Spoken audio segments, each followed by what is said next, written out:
आज की वीडियो में जानेंगे एनसीईआरटी क्लास 11 के आर्ट एंड कल्चर के चैप्टर नंबर 5 के बारे में। प्रवृत्ति भित्तिक चित्र परंपराएं।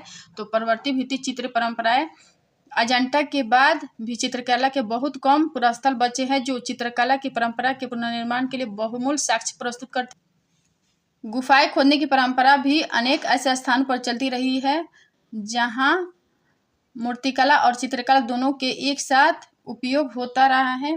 बदामी या वत्तापी तो चालुक्यों की राजधानी को कहते हैं और यह कर्नाटक राज्य में स्थित स्थल है तथा चालुक्य वंश के आरंभिक राजाओं की राजधानी 543 ईस्वी से 598 ईस्वी थी। और बदामी या वत्तापी तो चालुक्य वंश की राजधानी है जो कर्नाटक में है। वाकाटक शासन के पतन के बाद चालुक्य वंश ने दक्कन भारत में अपनी सत्ता स्थापित की और चालुक्य नरेश मंगलेश ने बदामी गुफाओं की खुदाई का संरक्षण किया और गुफा संख्या 4 के शिलालेख में बताया गया है कि गुफा बहुत सुंदर बनी थी और 578 से 579 ईस्वी और विष्णु को समर्पित की गई थी और इस गुफा को विष्णु की गुफा के नाम से जाना जाता था। इसमें सामने के मंडप की मेहराब द्वार छत पर चित्रकारी का सिर्फ एक ही अंश बचा है और इस गुफा के चित्रों में राजमहल के दृश्य चित्रित किए गए हैं। इसमें एक दृश्य चित्रित है जिसमें पुलकेशिन प्रथम का पुत्र और मंगलेश का बड़ा भाई था अपनी पत्नी और सामंतों के साथ एक नृत्य का आनंद लेते हुए दर्शाया गया है। चालुक्य वंश तो चालुक्य वंश की राजधानी बदामी या वट्टापी जो कर्नाटक में है और चालुक्य वंश को 3 भागों में बांटा गया है। तो पहला है वट्टापी बदामी चालुक्य वंश और दूसरा है गुजरात के चालुक्य और तीसरा है वेंगी के चालुक्य। तो गुजरात के चालुक्य पहला है कर्नाटक के चालुक्य, दूसरा है गुजरात के चालुक्य और तीसरा है वेंगी के चालुक्य। तो चालुक्यों को 3 भागों में बांटा गया था और यह है राष्ट्रकूट कल्याणी तो बदामी या वट्टापी के चालुक्य, इन्हें राष्ट्रकूटों ने हराया और राष्ट्रकूट वंश की स्थापना की गई। राष्ट्रकूट वंश की स्थापना हुई और फिर राष्ट्रकूटों ने कल्याणी के चालुक्यों को हराकर कल्याणी के चालुक्यों की स्थापना की। और दृश्य फलक के कोने की ओर इंद्र और उसके परिवारों की आकृतियां है और शैली की दृष्टि से यह चित्र दक्षिण भारत में अजंता से लेकर बदामी तक की चित्रभित्ति परंपरा का विस्तार है और इसकी लयबद्ध रेखाएं धारा प्रवाह रूप और चुस्त संयोजन वाला की कुशलता और परिपक्वता के सुंदर उदाहरण है जो ईसा की 6वीं शताब्दी के कलाकारों में पाई जाती है। और इनकी आंखों की गर्तिका बड़े आंखें आधी मीची और होंठ आगे निकले हुए चेहरे के अलग अलग हिस्सों की रेखाएं सुस्पष्ट है और संपूर्ण चेहरे को सुंदरता प्रदान करती है। पल्लव, पांड्य और चोल राजाओं के शासन काल में भित्ति चित्र। तो पहला पॉइंट है उत्तर चित्रकला की परंपरा। पूर्ववर्ती शताब्दियों में पल्लव, पांड्य और चोल वंशीय राजाओं के शासन काल में दक्षिण भारत में आगे तमिलनाडु तक फैल चुकी थी और पल्लव राज को जो दक्षिण भारत के कुछ हिस्सों में राज सत्ता में आए थे बड़े कला प्रेमी और कलाओं के संरक्षक थे। और नेक्स्ट पॉइंट है महेंद्र वर्मन प्रथम जिसने 7वीं शताब्दी में राज किया। उसने पन्नामलई, मंडगपट्टू और कांचीपुरम तमिलनाडु में और मंदिरों का निर्माण करवाया था। और महेंद्र वर्मन प्रथम अनेक उपाधियों से वशीभूत था जैसे चित्रभित्ति जिज्ञासु मनवाला और चित्रकार पुल्ली और कलाकार केसरी चैत्यकारी मंदिर निर्माता। कांचीपुरम मंदिर के चित्र तत्कालीन पल्लव नरेश राजसी के संरक्षण में बने थे। इसके चेहरे गोल और बड़े हैं और रेखाओं में लयबद्धता पाई जाती है। और जब पांड्य सत्ता में आए तो उन्होंने भी कला को संरक्षण दिया और तिरुमलईपुरम की गुफाएं और सीता नवासल स्थित जैन गुफाएं इसका जीवंत उदाहरण है। और बरामदे के खंभों पर नाचती हुई स्वर्गीय परियां की आकृतियां देखी जा सकती है, जहां आकृतियों की बाहरी रेखाएं दृढ़ता के साथ और शरीर का रंग पीला, अंगों में लचक तथा नर्तकियों के चेहरे पर भाव तथा अनेक गतिमान अंगों प्रत्यंगों में लयबद्धता है। और ये विशेषताएं कलाकार की सृजनात्मक कल्पना शक्ति और कुशलता की द्योतक है। देवाल बनाने और उन्हें उत्कीर्ण आकृतियों तथा चित्रों से सजाने संवारने की परंपरा चोल नरेश के शासनकाल में भी जारी रहा, 9वीं से 13वीं शताब्दी।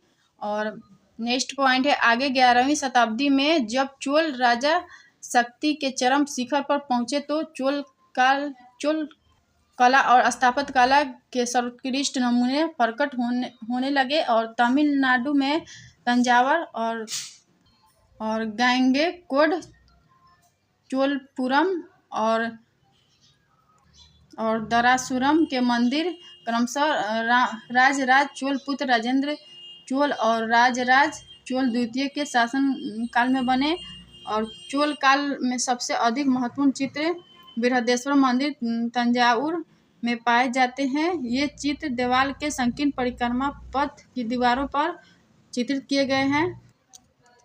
विजयनगर के भित्ति चित्र तो बृहदेश्वर मंदिर के चित्रों में कलाकारों की शैलीगत परिपक्वता दृष्टिगोचर होती है और इसमें लहरिएदार सुंदर रेखाओं का प्रवाह, आकृतियों में हाव भाव और अंग प्रत्यंगों की लचक देखते बनती है। और तीसरी शताब्दी में चोल वंश के पतन के बाद विजयनगर के राजवंश 14वीं से 16वीं शताब्दी ने अपना आधिपत्य जमा लिया और हम्पी से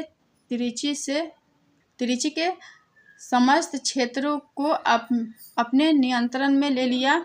और त्रिची के पास में पाए गए चित्र जो 14वीं शताब्दी में बनाए गए थे विजयनगर शैली के आरंभिक चरण के नमूने हैं। और हम्पी में विरूपाक्ष मंदिर में मंडप की भीतरी छत पर अनेक चित्र बने हुए हैं जो उस वंश की ऐतिहासिक घटनाओं तथा रामायण और महाभारत के प्रसंगों को दर्शाते हैं। एक चित्र में हुक्का राय के आध्यात्मिक गुरु विधारण को एक पालकी में बैठाकर एक शोभा यात्रा में ले जाया जा रहा है। साथ ही विष्णु के अवतारों को भी चित्रित किया गया है। इनमें पार्श्व चित्र और चेहरे दिखाए गए हैं। आंखें बड़ी बड़ी और कमर पतली दिखाई गई है। आधुनिक आंध्र प्रदेश में हिंदूपुर के पास लेपाक्षी में वहाँ के शिव मंदिर की दीवारों पर विजयनगरी चित्रकला के शानदार नमूने देखने को मिलते हैं। और इसी परंपरा का पालन करते हुए विजयनगर चित्रकारों ने एक चित्रात्मक भाषा का विकास किया जिसमें चेहरे को पार्श्व चित्र के रूप में और आकृतियों तथा वस्तुओं को 2 आयामों में दिखाया गया है। और रेखाएं निश्चल लेकिन सरल दिखाई गई है और संयोजन सरल रेखीय उपखंडों में प्रकट होता है। 17वीं से 18वीं शताब्दी में नायककालीन चित्र तिरुपरंकुरम और श्रीरंगम तिरुवरूर में देखा जा सकता है। और आरंभिक चित्रों में वर्धमान महावीर के जीवन के संदर्भ का चित्रण किया गया है। नायककालीन चित्रों में महाभारत और रामायण के प्रसंग और कृष्ण लीला के दृश्य भी चित्रित किए गए हैं। और तमिलनाडु में अनेक चित्र फलकों में शिव और विष्णु से संबंधित कलाएं चित्रित हैं। शिव को भिक्षाटन मूर्ति और विष्णु को मोहिनी रूप आदि में चित्रित किया गया है। और तमिलनाडु के अकाट जिले में वेंगम स्थल पर स्थित श्री कृष्ण मंदिर में 60 ऐसे चित्रफलक है जिनमें कक्षाओं का चित्रण किया गया है। ये चित्र नायक चित्रकला के परवर्ती चरण के नमूने हैं। नायक शैली के चित्र बहुत कुछ विजयनगर शैली के ही विस्तृत रूप है और हालांकि उनमें कुछ क्षेत्रीय परिवर्तन कर दिए गए हैं। यहाँ पुरुष आकृतियों का पेट भारी या बाहर निकले हुए दिखाए गए हैं और चित्रों में गति दिखाया गया है। तिरुवल्लुवरजुली और तमिलनाडु में नटराज का चित्र इस बात का अच्छा उदाहरण है। और केरल के भित्ति चित्र में तो पहला पॉइंट है, केरल के चित्रकारों ने 16वीं से 18वीं शताब्दी समय अपनी ही एक चित्रात्मक भाषा तथा तकनीक का विकास कर लिया।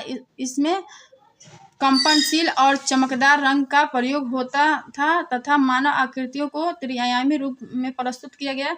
और इनमें अधिकांश चित्र पूजा गृह की दीवारों और मंदिरों की मेहराबदार दीवारों पर और कुछ राजमहल के भीतर भी देखे जा सकते हैं। इनमें चित्रित अधिकांश आख्यान हिंदुओं की धार्मिक कथाओं तथा पौराणिक प्रसंगों पर आधारित है। केरल के भित्ति चित्र 60 से भी अधिक स्थलों पर पाए गए हैं, जिनमें ये 3 महल शामिल है। कोच्चि का डच महल और दूसरा है कायमकुलम का कृष्णापुरम महल और पद्मनाभपुरम महल।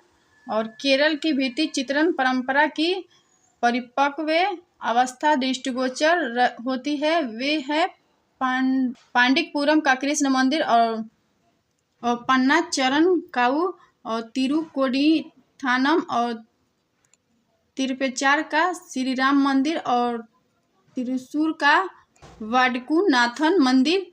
तो ये एनसीईआरटी क्लास 11th के चैप्टर नंबर 5 हैं। तो अगर वीडियो पसंद है तो like share comment and subscribe कर दीजिएगा। Thank you.